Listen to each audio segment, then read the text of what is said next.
ये तो होना ही था जब भोजपुरी सिनेमा जगत का trending star hit machine Khesari Lal Yadav ji, Bhojpuri cinema जगत के क्वीन अक्षरा सिंह जी और बॉलीवुड फिल्म इंडस्ट्री का famous popular rap singer Badshah ji एक साथ हो तो ये होना ही था। और हुआ ये है कि ट्रेनिंग स्टार खेसारी जी, अक्षरा सिंह जी और बादशाह जी का पानी पानी भोजपुरी वर्जन सॉन्ग को जैसे ही यूट्यूब पे रिलीज की गई, उसके तुरंत बाद ही जस्ट ही खेसारी जी, अक्षरा सिंह जी और बादशाह जी का पानी पानी भोजपुरी वर्जन सॉन्ग ने 2 लाख पर आवर व्यूअर्स का रफ्तार स्पीड पकड़ लिए। जी हाँ दोस्तों, जिस स्पीड से खेसारी जी, अक्षरा सिंह जी और बादशाह जी का पानी पानी भोजपुरी वर्जन सॉन्ग यूट्यूब पे ट्रेंड कर रहे हैं, यकीन मानिए 3 से 4 घंटे में ही मिलियन व्यूज़ का आंकड़ा पार कर लेंगे। और यदि इसी स्पीड से पानी पानी भोजपुरी वर्जन सॉन्ग यूट्यूब पे ट्रेंड करते रहे तो सिर्फ एक दिन में ही 5 से 10 मिलियन व्यूज़ का आंकड़ा क्रॉस कर लेंगे, पार कर लेंगे। और ट्रेंडिंग स्टार खेसारी लाल यादव जी,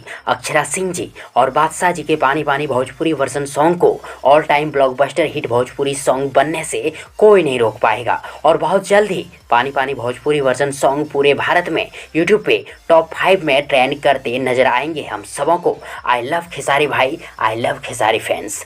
वैसे आप सबों को खेसारी जी के पानी पानी भोजपुरी वर्जन सॉन्ग कैसा लगा कमेंट बॉक्स में जरूर लिखिएगा। और यदि आप सबों को ये वीडियो, ये जानकारी पसंद आई हो तो प्लीज़ वीडियो को लाइक करें, वीडियो को अपने दोस्तों के साथ शेयर जरूर करें और हाँ, चैनल को सब्सक्राइब करना और साथ ही चैनल के बेल आइकन को प्रेस करना ना भूलें। थैंक्स, मिलते हैं एक और नई वीडियो लेकर, तब तक के लिए good wishes for good luck.